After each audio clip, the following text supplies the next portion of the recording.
In January of 2022, Brad Lund's lawyer and advisor, Lanny Davis, released a letter to the PR News. The letter has one obvious, rather vindictive statement from Brad. Do not sell my ranch, more accurately, his half of the ranch. Brad shares the 110-acre ranch nestled in the Teton Mountain Range in Wyoming with his little sister Michelle. The trustees have attempted to sell the ranch a few times over the years. Now they are trying to sell Brad's half to an undisclosed third-party buyer for millions of dollars. However, Brad has no intention of selling his ranch. In the letter, he declares to the 4 current trustees that they will not sell his ranch. He orders them to stop trying to hide the details, such as the buyer, closing date, and the closing location, which Brad says violates their agreement. If the sale goes through, Brad will lose half of the ranch and the piece of family history that comes with it. Brad's father, Bill Lund, built the ranch over 40 years ago for his family. When Brad's mother, Sharon Disney, the youngest daughter of Walt Disney, died in 1993,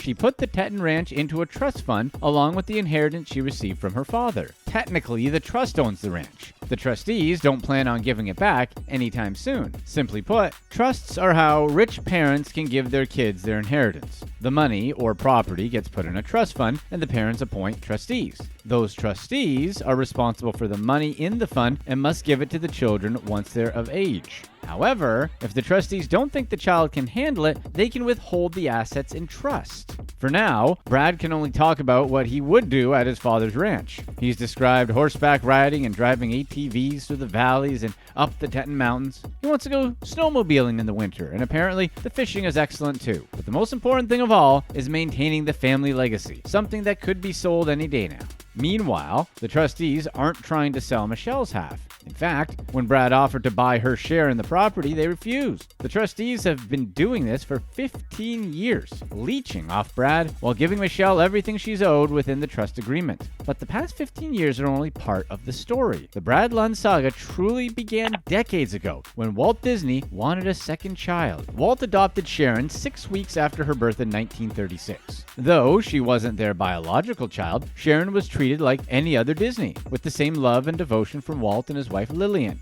Despite being the children of Walt Disney, the entertainment emperor didn't want his children or his grandchildren getting involved in the Game of Thrones style corporate competition that was show business. Nevertheless, Sharon had a brief stint as an actress and model before settling down with her first husband, Robert Brown. Their marriage resulted in the adoption of their first and only child together, Victoria Brown. When her marriage with Robert ended, Sharon married Bill Lund, with whom she had twins, Brad and Michelle. Brad and Michelle lived relatively normal lives despite being the grandchildren of one of the most successful men of all time. They differed from other kids when they went to a private school for kids with learning disabilities. Both Michelle and Brad had a disability. Michelle was diagnosed with dyslexia, while Brad's disability isn't as clear, though his father, Bill, once claimed his son has fetal alcohol syndrome. Other than that, the twins lived out a typical 80s childhood. They watched MTV, went to school, took family vacations, but it wasn't meant to last.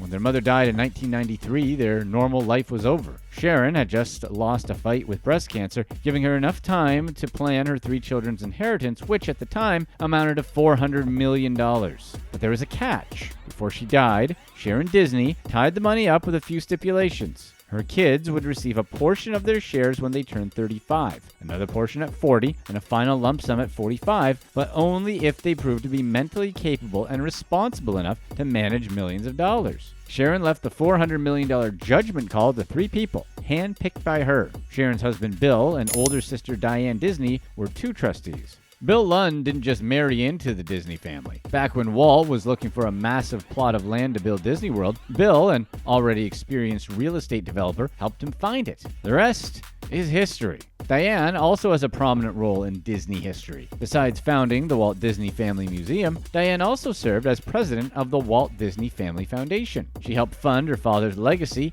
and portrayed it accurately under a historical context. After her husband, Ron, was ousted as Disney's CEO in 1984, Diane put everything she had into a vineyard up in Napa Valley. She became a highly successful wine producer until her death in 2013. These 2 Disney family members had a unique relationship with Brad and Michelle. But no relationship was as complicated as Brad and Bill's. Bill had described his son as having Down syndrome, despite never being diagnosed with the genetic disorder by a medical professional. The Down syndrome rumor would turn out to play a major role when Brad turned 35. when he was supposed to receive his first large sum of trust money. The first of Sharon's children to turn 35 was, of course, Victoria. Out of her siblings, she was the most problematic. Like her other siblings, Victoria grew up in a relatively wealthy household, but never had direct access to her parents' money, and for a good reason. Before Victoria began receiving her annual trust checks, she was known to have a drug problem, dress sloppy, and live an unstable lifestyle.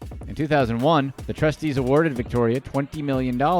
However, the fund was already paying Victoria yearly before she got the full lump sum. So by 2001, Victoria had already shown the trustees how she planned on spending her mother's inheritance. She rented $5,000 suites in Vegas, charter planes across the country, and even managed to tick off then Disney CEO Michael Eisner. She accomplished this daring feat after a stay on a Disney cruise where Victoria wrecked her room, rock star style, costing the cruise ship some serious damages, so much so that the cruise contacted Eisner himself. Eisner told the trustees and demanded they pay for the damages, which they did. Still, given all that, the trustees determined she was suitable to receive her inheritance. Sadly, Victoria did not get another check from the trustees. She never had a chance. In 2002, she passed away, leaving the twins with her remaining shares in the trust. But after Victoria, how would the trustees treat the twins? Michelle, in particular, was another potential problem waiting to happen. Though she had shown responsibility in maintaining her allowance, Michelle also struggled with drug addiction. Nevertheless, in 2005, the trustees granted Michelle her first large sum when she turned 35.